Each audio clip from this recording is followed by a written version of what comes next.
My parents disowned me after I asked one question. One simple, quiet question. It wasn't shouted.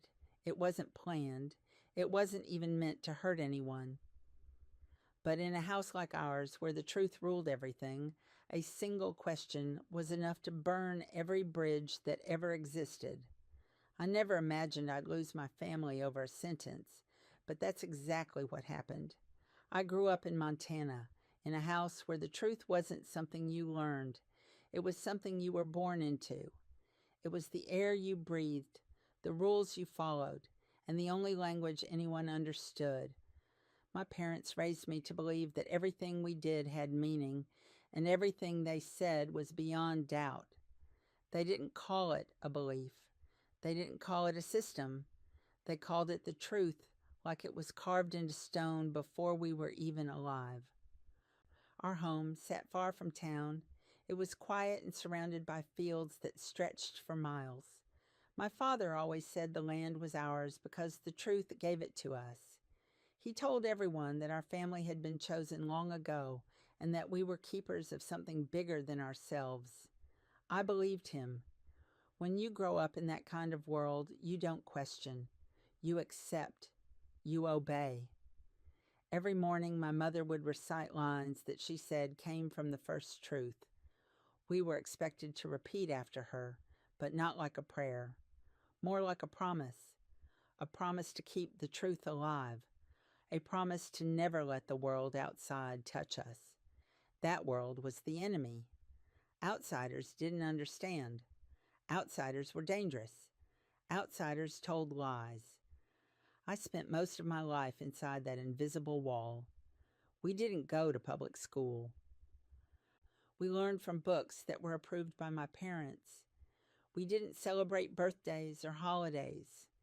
They said real joy came from truth, not from the world's distractions.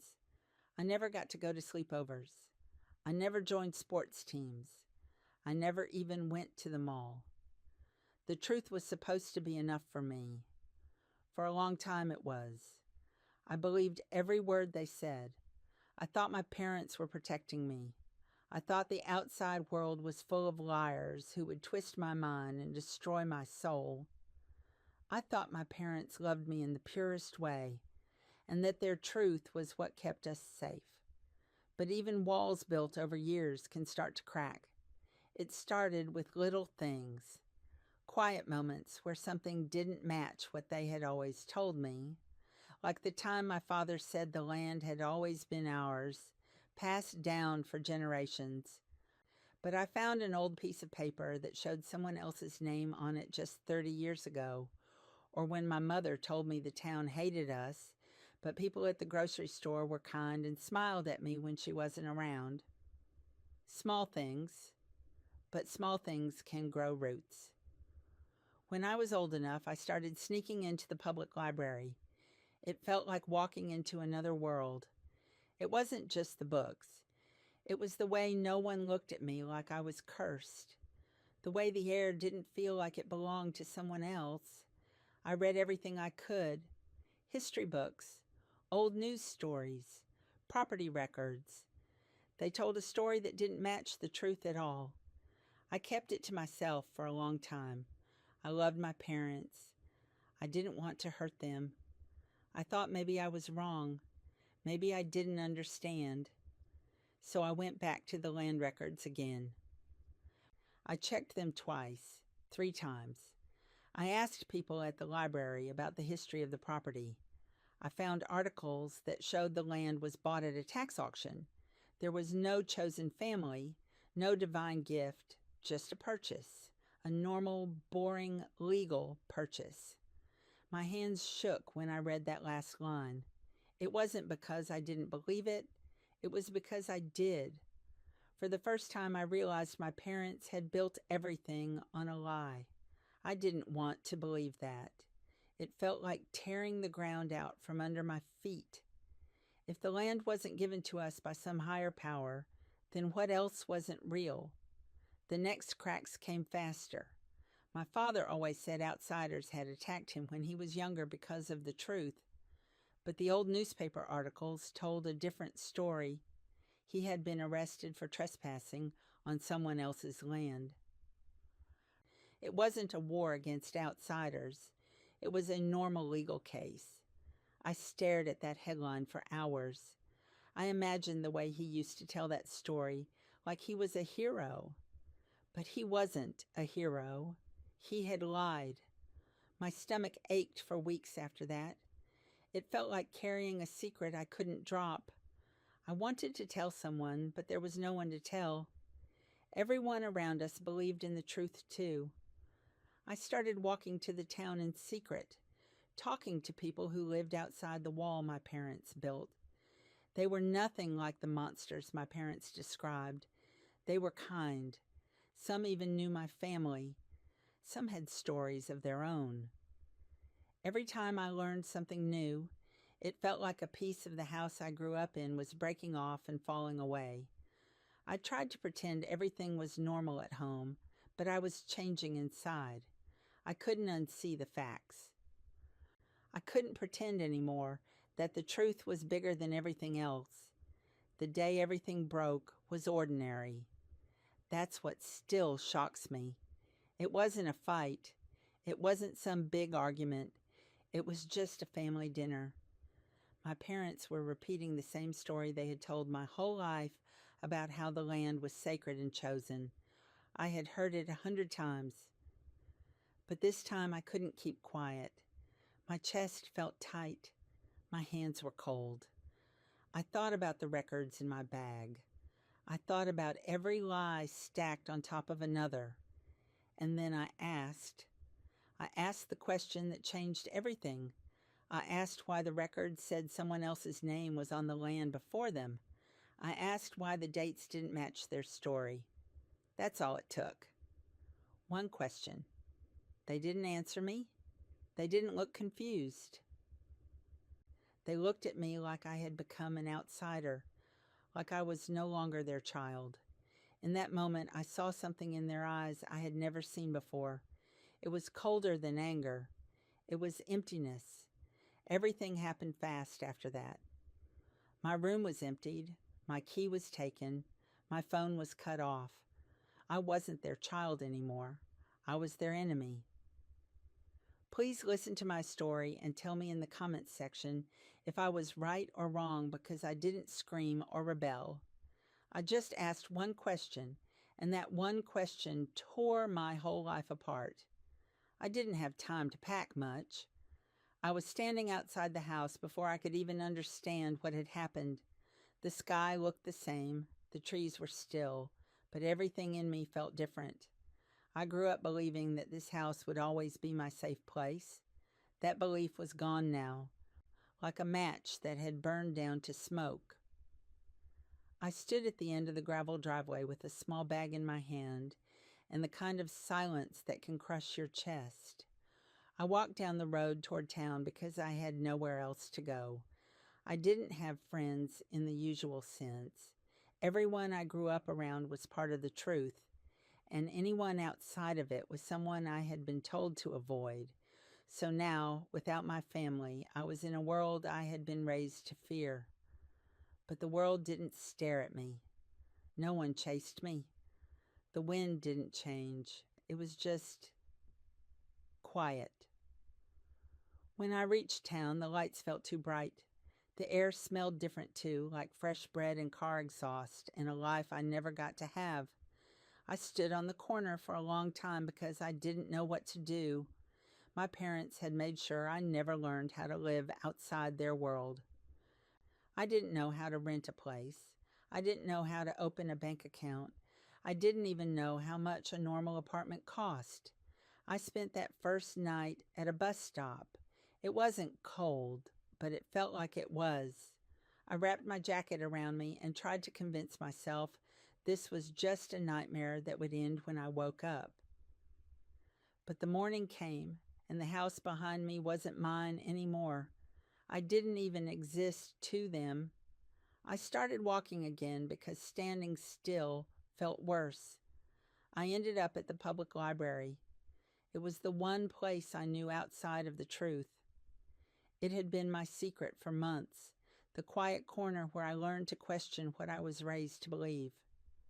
Now it was the only place I had left. I sat down at a computer and stared at the blank screen for a long time. I didn't even know how to begin building a life. Everything felt too big, too heavy, but I remembered how my parents had said outsiders were weak and lost, and I realized something. They were wrong. I might have been lost, but I wasn't weak. I had asked a question they were too afraid to face. That didn't make me weak. It made me free, even if that freedom hurt. As the days passed, I learned how to do small things. I found a shelter where I could sleep for a few nights. I started looking for part-time jobs.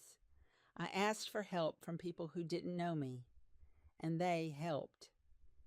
Strangers helped me more than the people who raised me ever did. That was one of the first cracks that made me see how much of their truth was built on fear and lies. But in those early weeks, the silence from my parents was the hardest part. No calls, no texts, no letters. I kept waiting for some sign that maybe they regretted what they did. But the silence wasn't empty. It was loud. It was final. It told me everything I needed to know. I remembered how they always said the truth was stronger than anything else. Stronger than love? Stronger than blood? I used to believe that was noble. But now I understood what it really meant.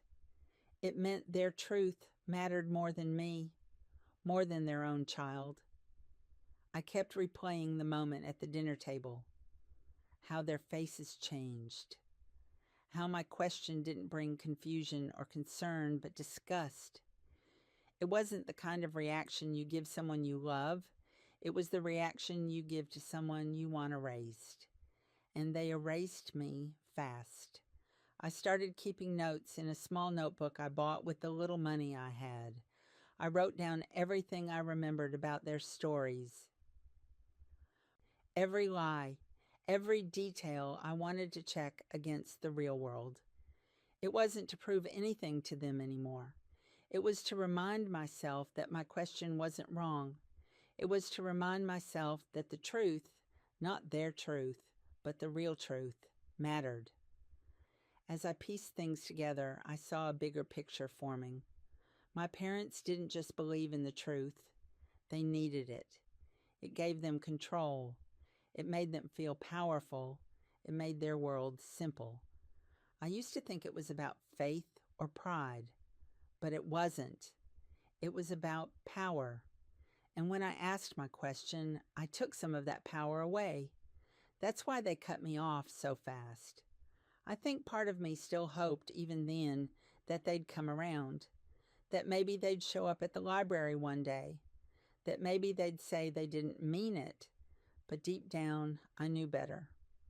My parents didn't believe in forgiveness. They believed in control, and if they couldn't control me, they didn't want me. That realization hurt more than anything, but it also made me stronger. I was finally seeing the world for what it was, not what they said it was. And even though I had nothing, no money, no home, no family, I had something they could never take back. I had the truth. And for the first time in my life, I felt a small, quiet piece of freedom growing in my chest. It wasn't enough to make the pain disappear, but it was enough to keep me standing. I knew this was only the beginning. My parents had spent their whole lives building that wall, and I had just cracked it with one question, but I wasn't done. I couldn't be. If they wanted to erase me, they'd have to face something they couldn't control anymore. Me. The house was always too quiet before they started the chanting. I used to like that silence when I was a child. It felt safe then, like the world outside didn't exist. But now as I stood at the top of the stairs, it felt heavy, like the air itself was waiting to catch me doing something wrong. Downstairs, the others were already gathering. Their footsteps had a rhythm to them like a single heartbeat, No one spoke unless Father allowed it. Even Mother kept her eyes low, her hands folded neatly in front of her chest. I moved slowly, careful not to let the steps creak. If they did, someone would look up. Someone always noticed. Father stood in the center of the living room, tall and sharp like the old wooden cross he'd carved himself. His voice always carried before his body did. It wasn't loud, but it filled the space in a way that made you forget your own thoughts. "You are late," he said without turning. My heart jumped, though I hadn't made a sound. He didn't need to see me to know. That was how it had always been. "I'm sorry," I whispered, my voice too small to matter. He finally turned, his eyes sweeping over me like cold water. He didn't shout. He didn't have to. His silence was worse. Mother gestured for me to come forward. I walked past the others, their faces blank and calm. That was the thing about living inside the truth. Nobody flinched. Nobody questioned. If Father's word said the sky was green, then the sky was green. And if you didn't see it, that was your sin. He raised his hand slowly, not to strike, but to motion to the circle on the floor. It was drawn in chalk. Perfect lines. No gaps. I stepped inside it. I hated how familiar it felt.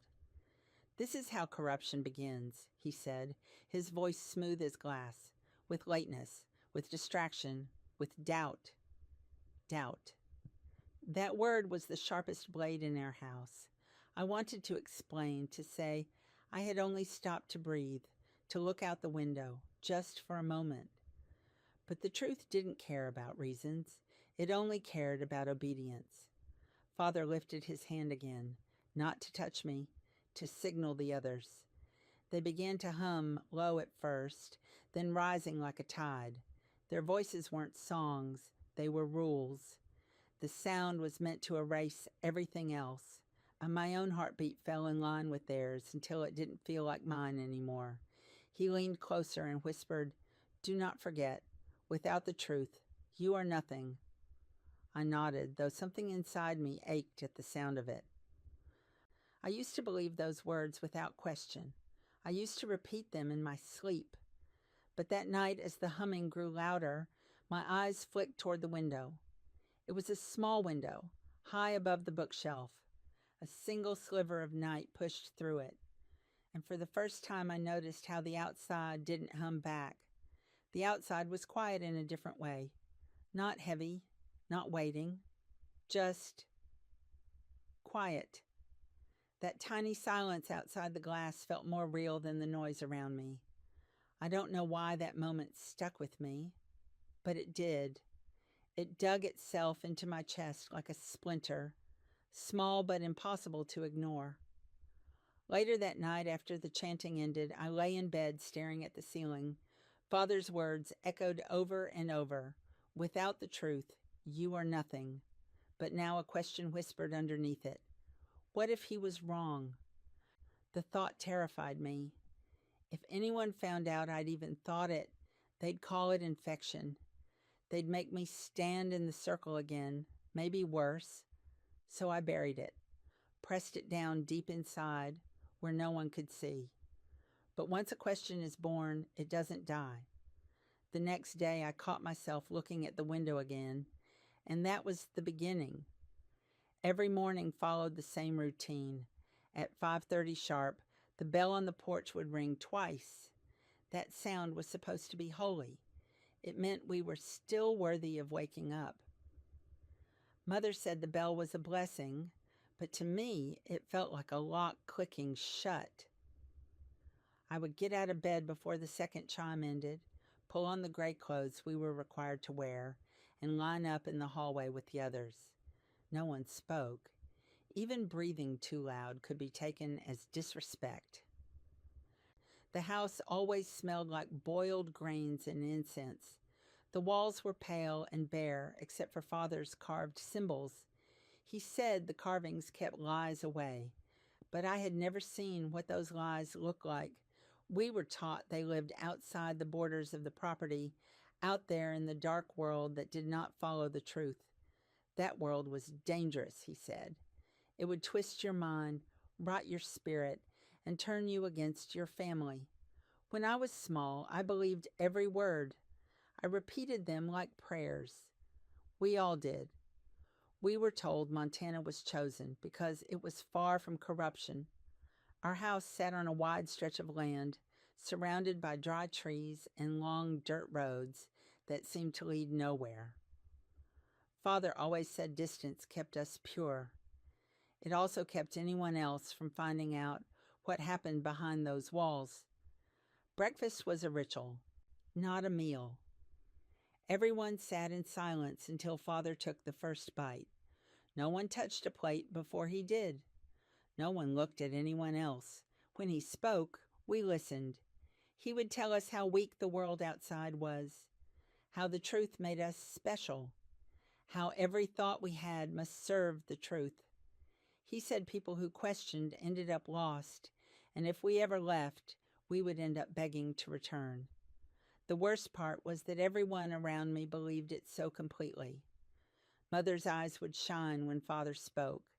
My brothers and sisters would nod in rhythm. Even the smallest children sat straight, like their bodies already knew to obey. It was like living inside a single voice.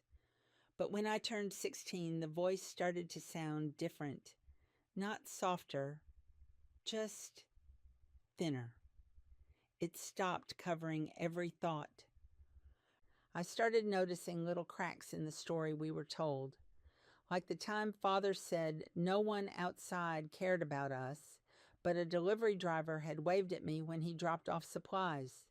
Or when Father claimed we owned the land because it was gifted by the founders, but I had once overheard him on the phone arguing with a county official about unpaid taxes. They told us not to ask questions, but questions grow like weeds in the dark.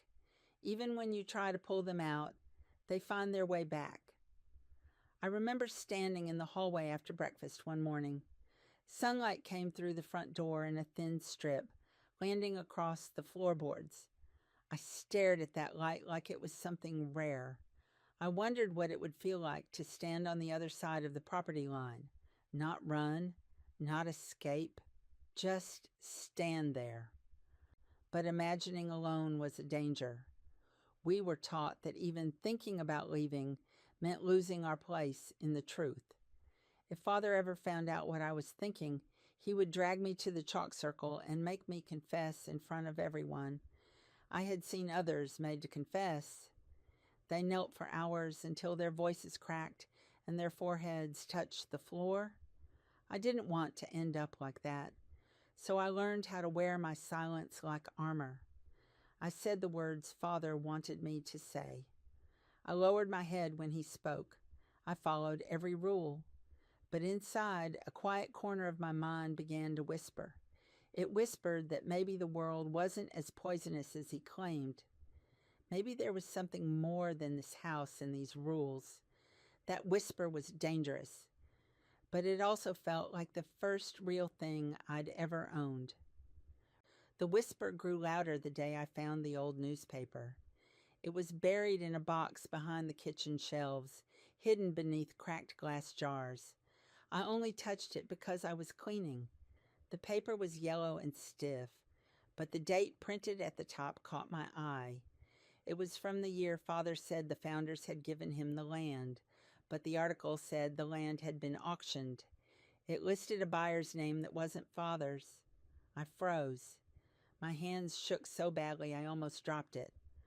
Father had said he was chosen by the founders themselves. That was part of the truth.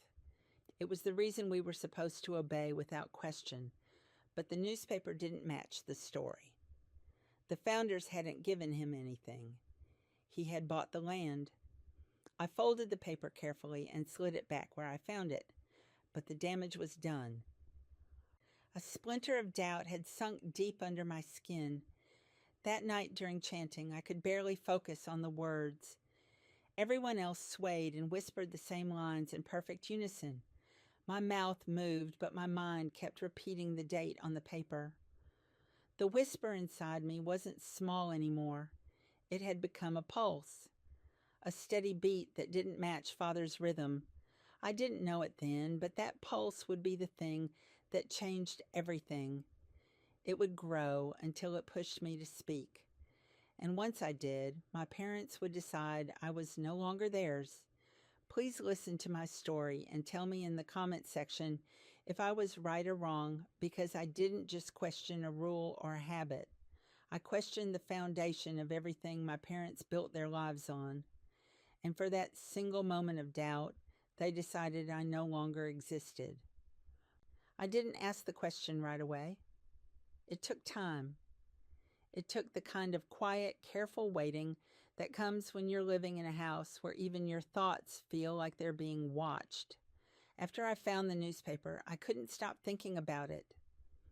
Every morning when Father rang the bell and gave his speeches, a part of me whispered that he was lying. I would look around the table searching for even a flicker of doubt in anyone else's eyes, but all I saw was devotion. I started watching more closely. Little things that never seemed strange before began to stand out. Father's stories about how the land was gifted had small changes depending on who he was talking to. Sometimes it was a single man who gave it to him.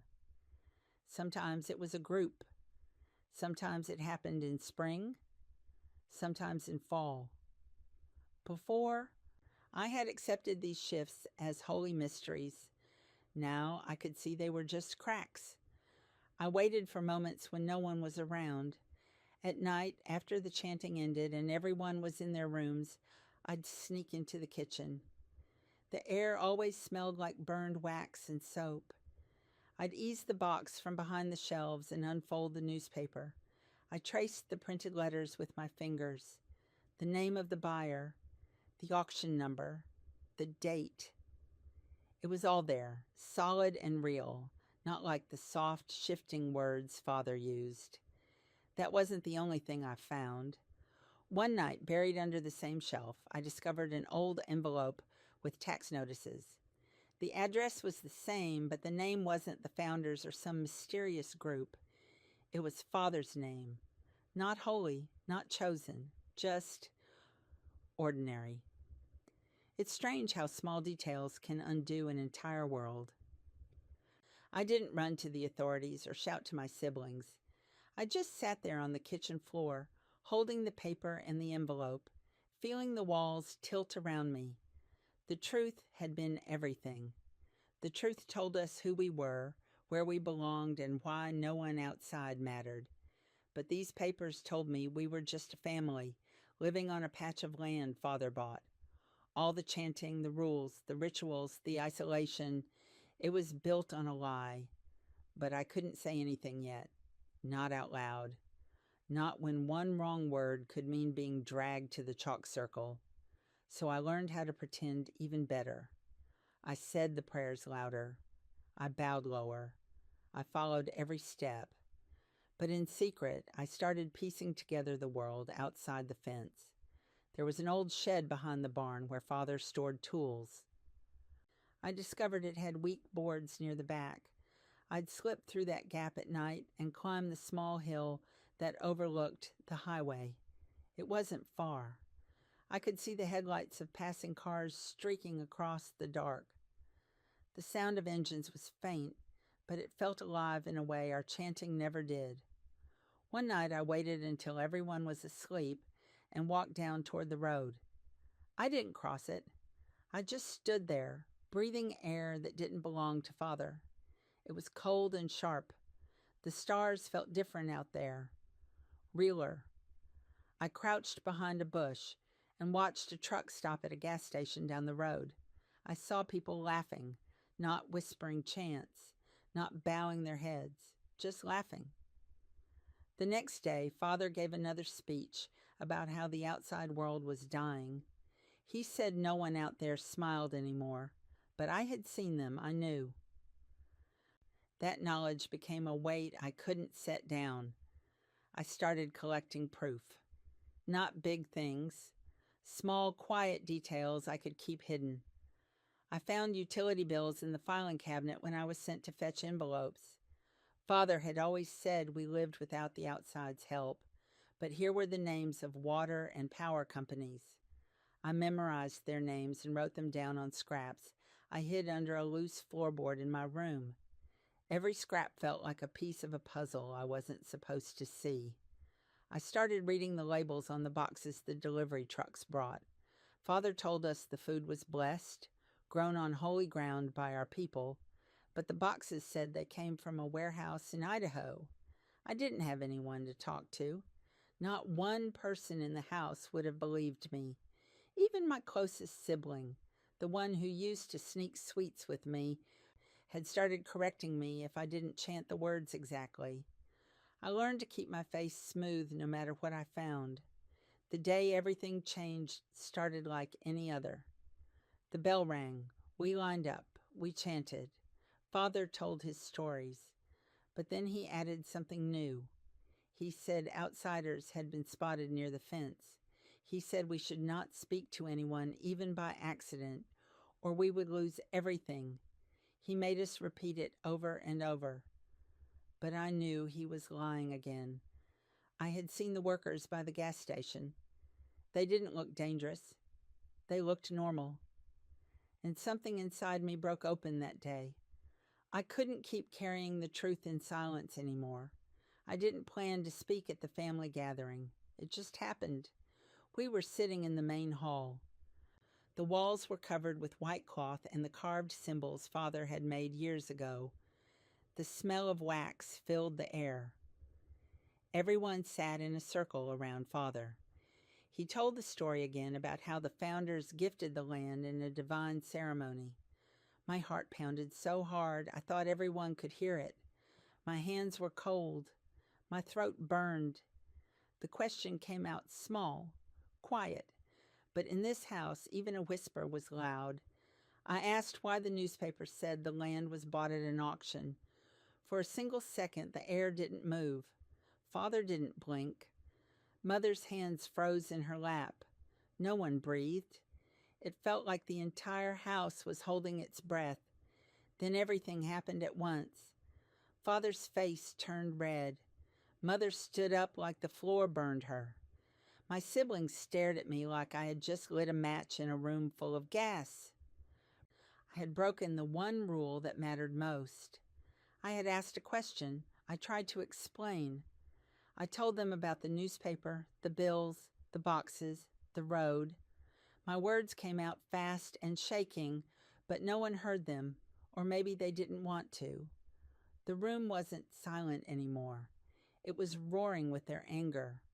Father didn't argue. He didn't try to explain. He looked at me like I had become something he didn't recognize. He said I no longer belonged. He said the truth had no place for people who doubted. By that night, the locks on the doors were changed. My clothes were thrown into plastic bins. My name was erased from the chalkboard in the main hall. I stood on the porch with 2 garbage bags and nowhere to go. The world outside that had once felt so far away was now my only choice. I didn't even cry. I just stood there listening to the crickets. For the first time in my life, no one told me what to believe. But freedom and exile can feel the same when they arrive at the same moment. That was the night my parents disowned me. Not because I ran away, not because I betrayed them, just because I asked one question. ChatGPT said I didn't ask the question right away. It took time. It took the kind of quiet, careful waiting that comes when you're living in a house where even your thoughts feel like they're being watched. After I found the newspaper, I couldn't stop thinking about it. Every morning when Father rang the bell and gave his speeches, a part of me whispered that he was lying. I would look around the table, searching for even a flicker of doubt in anyone else's eyes, but all I saw was devotion. I started watching more closely. Little things that never seemed strange before began to stand out. Father's stories about how the land was gifted had small changes depending on who he was talking to. Sometimes it was a single man who gave it to him. Sometimes it was a group. Sometimes it happened in spring, sometimes in fall. Before, I had accepted these shifts as holy mysteries. Now I could see they were just cracks. I waited for moments when no one was around. At night, after the chanting ended and everyone was in their rooms, I'd sneak into the kitchen. The air always smelled like burned wax and soap. I'd ease the box from behind the shelves and unfold the newspaper. I traced the printed letters with my fingers. The name of the buyer, the auction number, the date.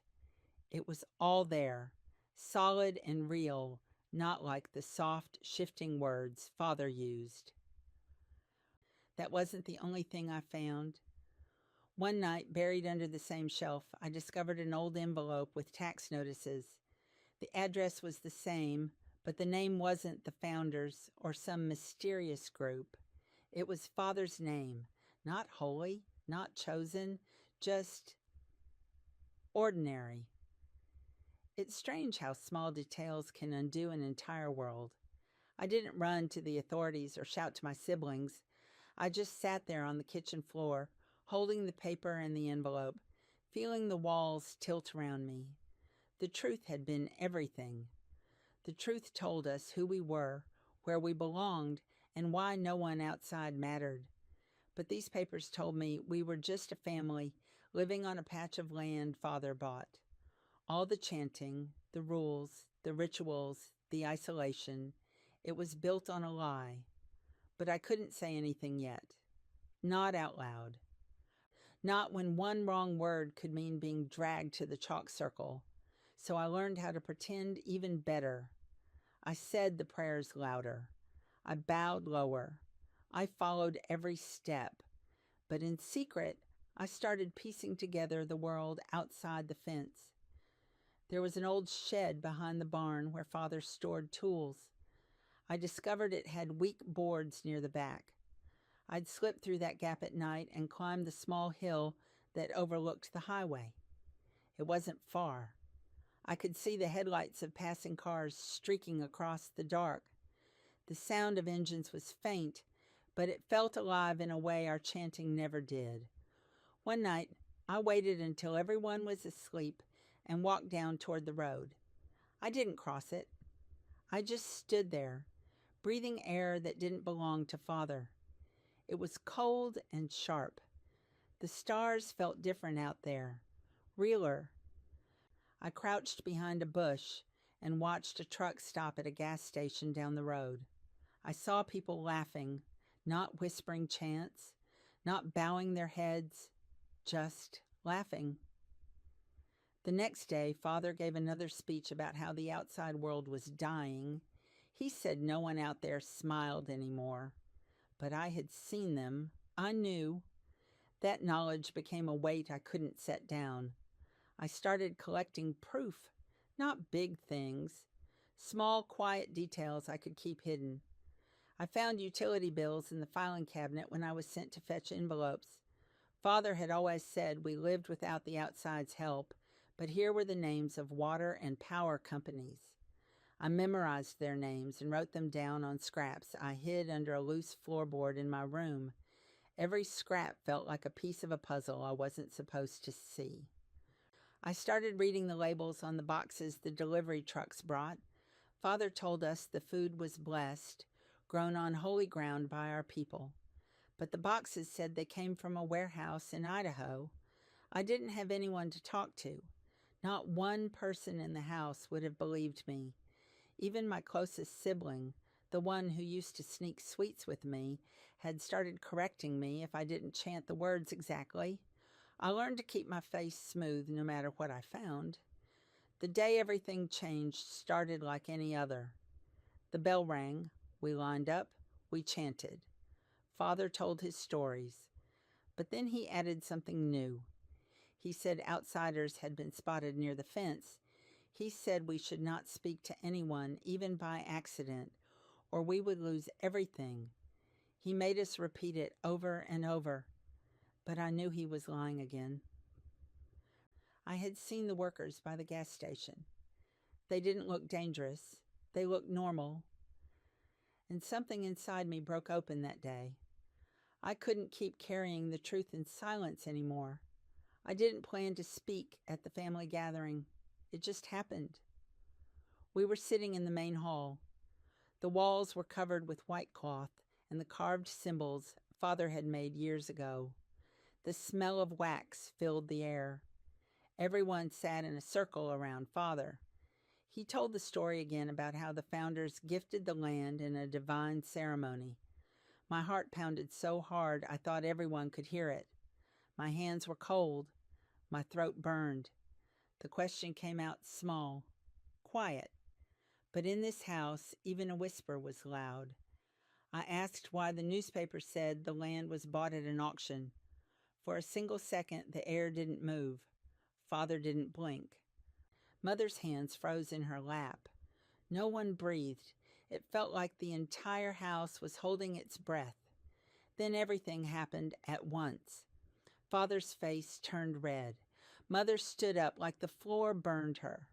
My siblings stared at me like I had just lit a match in a room full of gas. I had broken the one rule that mattered most. I had asked a question. I tried to explain. I told them about the newspaper, the bills, the boxes, the road. My words came out fast and shaking, but no one heard them. Or maybe they didn't want to. The room wasn't silent anymore. It was roaring with their anger. Father didn't argue. He didn't try to explain. He looked at me like I had become something he didn't recognize. He said I no longer belonged. He said the truth had no place for people who doubted. By that night, the locks on the doors were changed. My clothes were thrown into plastic bins. My name was erased from the chalkboard in the main hall. I stood on the porch with 2 garbage bags and nowhere to go. The world outside that had once felt so far away was now my only choice. I didn't even cry. I just stood there listening to the crickets. For the first time in my life, no one told me what to believe, but freedom and exile can feel the same when they arrive at the same moment. That was the night my parents disowned me. Not because I ran away, not because I betrayed them, just because I asked one question. Would you like me to continue with the next section of Act 2, where I face the aftermath of being cast out and begin my fight to survive alone? You said continue Act 2. ChatGPT said the first night outside the property line was colder than I expected. The air cut through my thin sweater, and the dirt road stretched on like it didn't know where to end. For years, the world beyond our fence had been painted like a monster. I'd imagined sharp-toothed people and darkness that swallowed you whole. But standing there alone, the world wasn't a monster. It was just quiet, wide, real. I walked for a long time, not sure where I was going. I didn't have money. I didn't have a phone.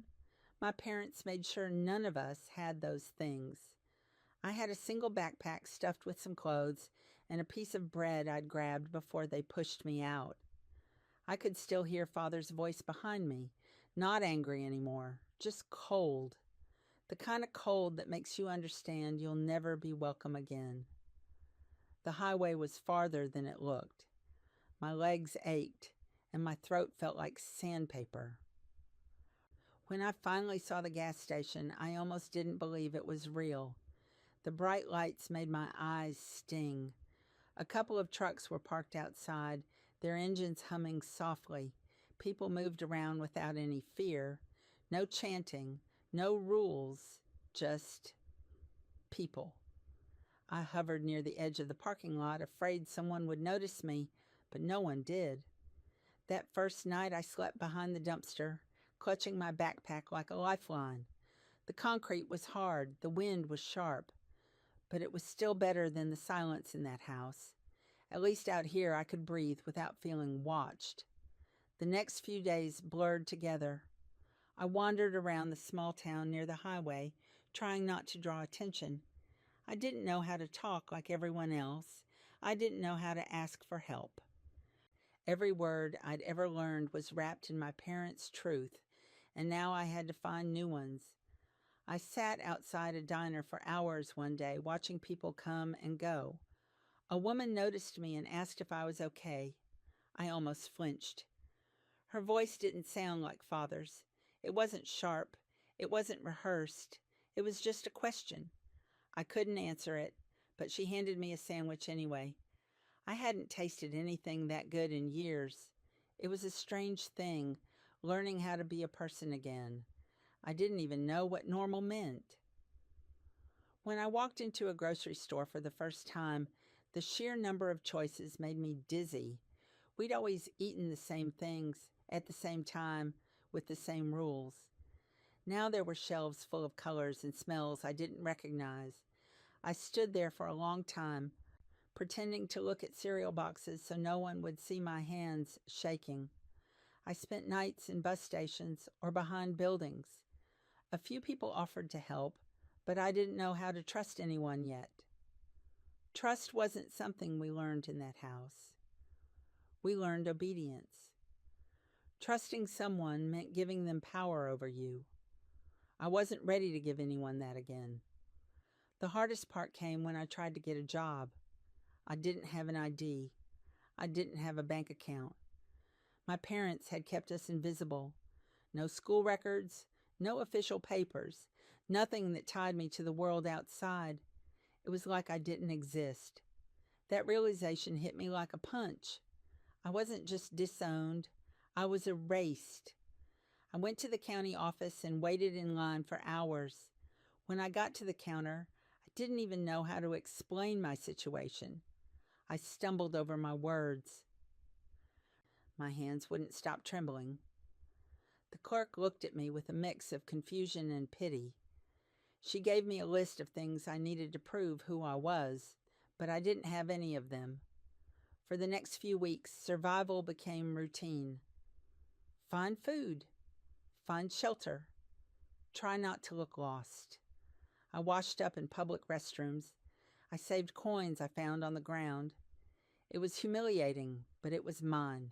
No one was standing over me. No one was calling me a traitor. No one was making me bow to a lie. Then the letters started. At first, I didn't know how they found me, but they did. One morning, a man at the diner handed me an envelope with my name on it. I froze the second I saw the handwriting. It was Father's. Inside was a single sheet of paper. The words were short and cruel. He said I was not welcome. He said I had brought shame. He said I was cut off. But at the bottom, there was something else. A warning. He said if I tried to use any part of the family name or claim any part of their property, they would make sure I regretted it. It wasn't enough that they pushed me out. They wanted to make sure I couldn't stand on my own either. The next week, I got another letter, this time from a lawyer. My parents had filed a claim saying I owed them for resources spent on raising me.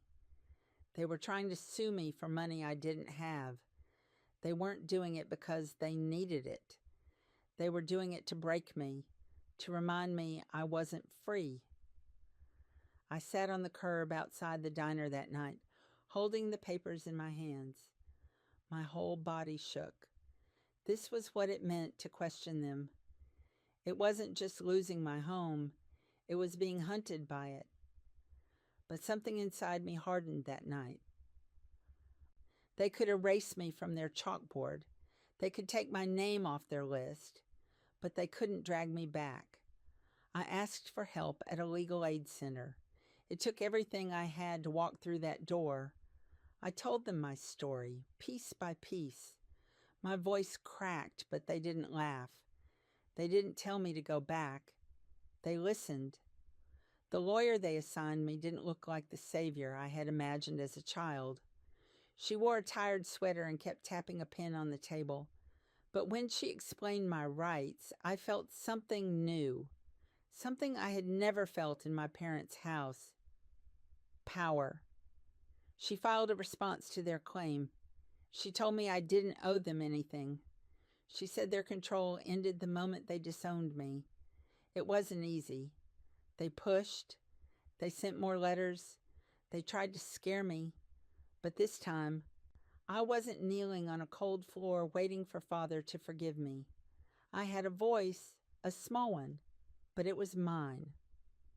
Now this is where I hired the legal team to send the cease and desist letter to my parents, officially separating myself from everything they built.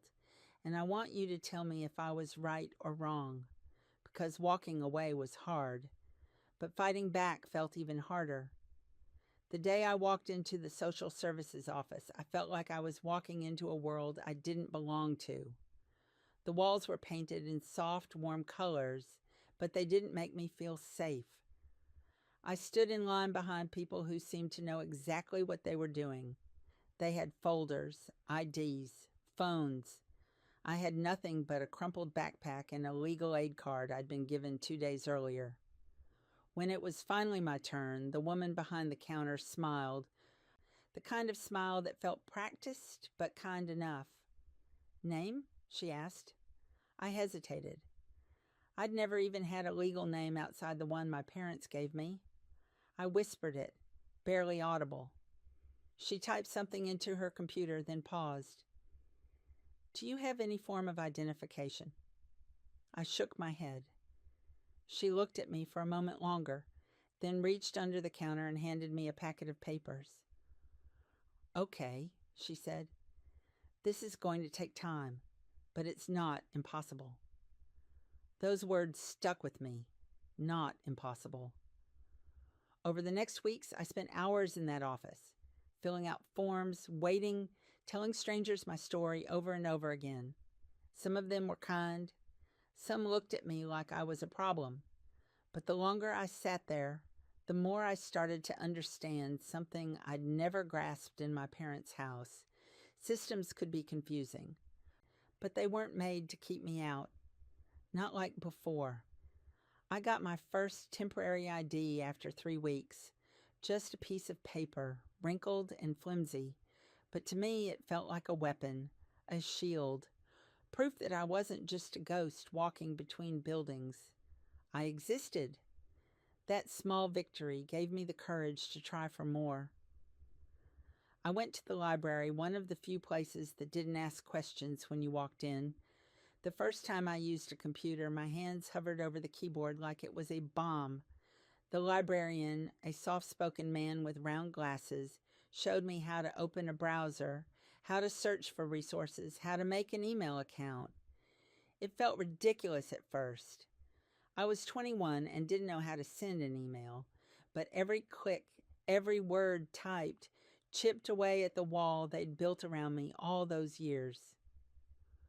I spent hours watching videos about basic things, how to apply for a job, how to get a birth certificate, how to talk to people without sounding like I'd spent my whole life locked in a room. I didn't tell anyone the full story. I wasn't ready yet. But slowly, brick by brick, I was teaching myself how to be a person in a world my parents had said didn't want me. Then came the day I decided to get my birth certificate. That was a different kind of nightmare. The clerk flipped through records, frowning. "There's no record under this name," she said. I felt my stomach drop. It turned out my parents had never filed a proper birth registration for me.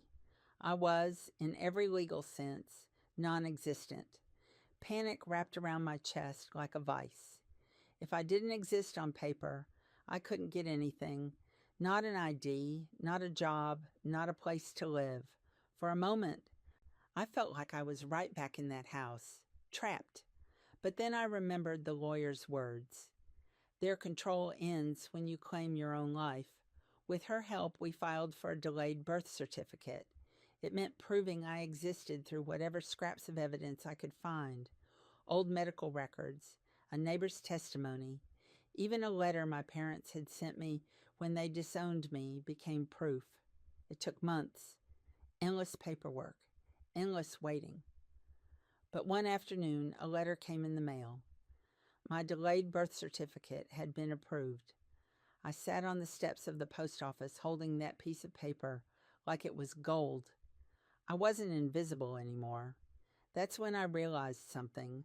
Freedom isn't just walking away. Freedom is building a name from nothing and making it mean something. Once I had the certificate, I could apply for a state ID. With that, I could finally apply for a job without lying or hiding. I didn't want anything fancy. I just needed something to survive. I ended up bussing tables at a diner, not the same one where I'd eaten my first sandwich, but a place across town where no one knew my story. The work was hard, the shifts long, and I smelled like grease most nights, but I didn't care. It was my job, my money, my choice. But the ghost didn't stay quiet. One night, when I was locking up after a late shift, I saw a man standing across the street. He didn't move. He just stared. For a split second, my blood went cold. He looked like one of my father's men. Same posture, same blank expression. I didn't sleep that night. More letters followed. They weren't from lawyers this time. They were handwritten, no return address. Words like traitor and lost one scrawled in familiar handwriting. That's when I realized my parents weren't just letting me go. They were watching. I went back to the legal aid center the next day, trembling so hard I could barely hold the paper. The lawyer listened, calm and steady. "We can file for a restraining order," she said. I hesitated. Part of me still feared what would happen if I defied them publicly, but another part of me, the part that had held that birth certificate like a weapon, whispered, "They can't control you anymore." We filed the order. It didn't magically make the fear disappear, but it gave me something to stand behind. That was also the moment I realized I couldn't live looking over my shoulder forever. If I wanted to truly be free, I had to stop running from my past and start confronting it piece by piece. I started therapy at a free clinic. It was terrifying at first. I wasn't used to speaking freely without someone punishing me for it. But week after week, I peeled back layers I didn't even know I had. The guilt, the fear, the strange, twisted love I still felt for people who hurt me. My therapist told me something that stuck. You don't owe your pain to the people who caused it. For the first time, I believed that. The cease and desist letter I'd filed through the legal team wasn't just a legal action anymore. It was a line in the sand, a boundary that said, "I am not yours to control." I was still broke, still learning, still terrified half the time, but for the first time, I had a foundation. And with every step, I was becoming someone my parents never prepared for. I was sitting on the floor of my apartment, a tiny studio that smelled faintly like bleach and rain, staring at the restraining order papers on my coffee table. A part of me thought that once I got that piece of paper, everything would feel over, like some kind of invisible weight would lift off my shoulders. But that's not how it works. Freedom isn't a clean cut. It bleeds. It echoes. It finds you in the quiet.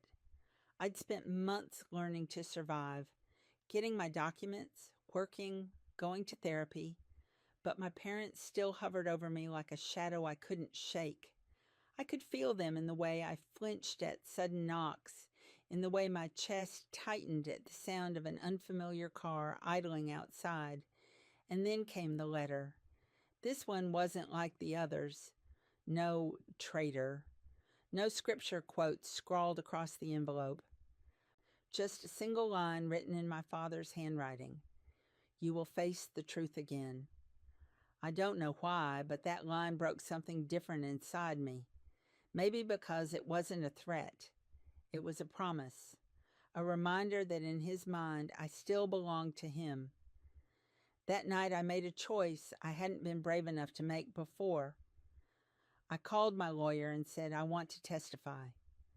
She was quiet for a second. Then she said, "You're sure?" I was shaking, but my voice came out steady. Yes, I'm done hiding. The weeks leading up to the hearing were some of the longest of my life. I gave statements. I sat in rooms with people who asked me to recount everything, the rituals, the punishments, the years of isolation. Each detail felt like pulling bone splinters out of my chest. But the more I spoke, the more real my story became. Not just to them, to me. For so long, my parents' version of reality had been the only one that existed. But in that courtroom, under fluorescent lights and the sound of shuffling papers, my truth had weight. When the day finally came, the courthouse smelled faintly like old wood and disinfectant. I wore the only formal outfit I owned, a second-hand black blazer, and borrowed shoes that were slightly too big. My palms were slick with sweat, and my stomach churned like I was going to be sick. And then I saw them. My parents walked in together, dressed like they were attending a Sunday sermon. My father still carried that same calm, righteous expression, the one that used to make everyone lower their heads. My mother's face was unreadable. For a moment I felt 16 again, small, powerless, a child standing in the hallway, afraid of the chalk circle. Then I remembered the paper in my wallet, my ID, my name, my signature. I wasn't theirs anymore. When I took the stand, my voice trembled at first, but I spoke anyway. I told the judge about the years of control, the isolation, the way they convinced us the world outside was poison. I told them about the newspaper I found, about the moment the truth cracked open, about how they disowned me the moment I stopped obeying. I didn't sugarcoat it. I didn't try to make them look like villains either. I just told the truth. My father stared at me the entire time, not with anger, not with sadness, with something colder, disbelief, like he couldn't comprehend that his child could stand on that side of the room and speak against him.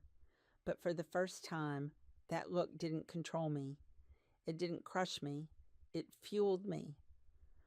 The restraining order became permanent that day. But more importantly, so did something else, my voice. After the hearing, I stepped outside and breathed air that felt different. It wasn't because the fear disappeared overnight. It was because for the first time I'd faced them and I hadn't folded. The world didn't collapse. I didn't shatter. I stood. Healing wasn't a straight line after that. There were still nights where nightmares woke me up, drenched in sweat. Still moments when someone's tone of voice made me flinch. Still days where I missed my siblings so badly it physically hurt. But I began building a life. Not a perfect one, just one that belonged entirely to me. I started taking night classes. I got a promotion at the diner. Then eventually applied for a job at a community center, helping others who'd escaped controlling groups. I didn't think of myself as brave, just stubborn. Somewhere along the way, I stopped introducing myself as someone who left. I started introducing myself as me. I won't lie. There's still a scar. There probably always will be. My parents still send letters sometimes. Most I don't open. Some I burn. Some I just stare at before dropping them in the trash. But every time I'm reminded of something my therapist said, they don't get to write the ending of your story. So I'm writing it myself, page by page. And this, standing here, breathing, living, choosing my life, this is the ending they never saw coming. ChatGPT said, I didn't expect the quiet to feel this loud. After everything, the hearings, the documents, the fights, the nights where I thought I'd never feel safe again, what surprised me most wasn't some big dramatic moment of triumph. It was the stillness that came afterward, the way mornings began to stretch out like blank pages. The first morning after the court ruling, I stood in my kitchen staring at the chipped mug I'd bought from a thrift store. The sunlight was spilling through the cracked blinds. It smelled like instant coffee and wet pavement. There were no rules, no rituals, no demands, just air, just me. For a second, I didn't even know what to do with that kind of freedom. I'd lived so long with every hour dictated by someone else's version of truth that deciding what to do at 8 a.m. on a Tuesday felt foreign. But it also felt good. I started with small things. I bought a plant I wasn't sure I could keep alive. I walked to the park and sat on a bench without worrying if anyone was watching me. I let the wind touch my face without thinking it was some kind of sin. That might sound simple, but for someone like me, every one of those moments was an act of rebellion. Weeks passed. I got better at being alone. Not the kind of alone I'd known in that house. Cold, forced, suffocating, but a quiet, warm kind. The kind that didn't demand anything from me. I began therapy even though it scared me to talk out loud. My therapist didn't ask me to justify my story. She just listened. Slowly, my voice stopped shaking when I spoke. I started meeting people, not in a rush, just small connections. A coworker who liked to share snacks, a classmate who made me laugh, a neighbor who always waved from across the hall. They didn't know my past. They didn't need to. They knew me as I was in that moment, and that was enough. But healing isn't clean. There were still bad days. There were nights when I woke up gasping, convinced I could hear Father's voice. There were mornings when a letter in the mailbox made my hands tremble. They never stopped trying to reach me, not once. The words changed over time. Sometimes they were filled with rage, sometimes with false softness, promising forgiveness if I came back. But there was nothing to go back to. Not really. The last letter I opened had only one sentence: "You will always be ours." I stared at it for a long time. My heart didn't race the way it used to. My hands didn't shake as much. I just felt a quiet, steady kind of defiance rise up in me. I tore the letter in half, then in half again, until it was nothing but small scraps scattered across my kitchen table. And then I threw it away. They didn't own me anymore. The biggest turning point came months later when I stood in line at the courthouse again, not to defend myself this time, but to change my name. It wasn't a decision I made lightly. That name carried my entire childhood, my family, my history. But it also carried chains. When the clerk handed me the final document with my new name printed clearly, I felt something inside me settle. It wasn't about erasing who I'd been. It was about reclaiming who I was becoming. Walking out of that building, I felt the sun hit my face. It was the same sun that had been there all along, but it felt different when it belonged to me. People sometimes ask me if I'd ever go back, if my parents called me, if they cried, if they promised to change, would I return? The answer is simple: no, because they didn't just disown me, they erased me. They tried to bury me under their version of reality, expecting I'd never crawl out. But I did. And I've learned something powerful. When someone tries to make you choose between their love and your truth, it's not love, it's control. I choose my truth every single time. There's a quiet road I walk down some evenings.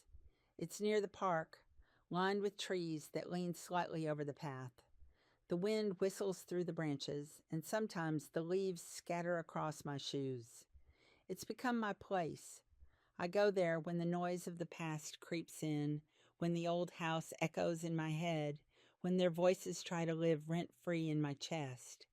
I stand still, breathe deep, and remind myself I made it out. I am more than their truth. I am my own. I don't know if they'll ever stop trying to pull me back. Maybe they won't.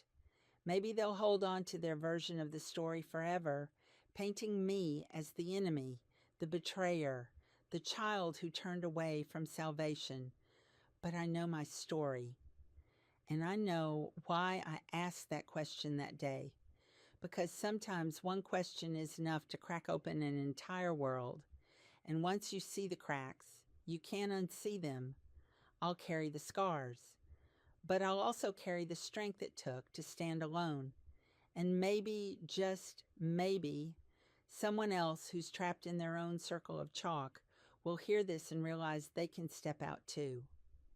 Please tell me in the comments section if I was right or wrong to question my parents' lifelong truth, choose my freedom over my family's financial support, and refuse to return after I was disowned, because this decision didn't just end her honeymoon early, it cost her the husband she loved, turned our parents against me, and left our family so fractured that my own children haven't spoken to their cousins in 2 years. And I'm sure she won't be inviting me to her next family event this year.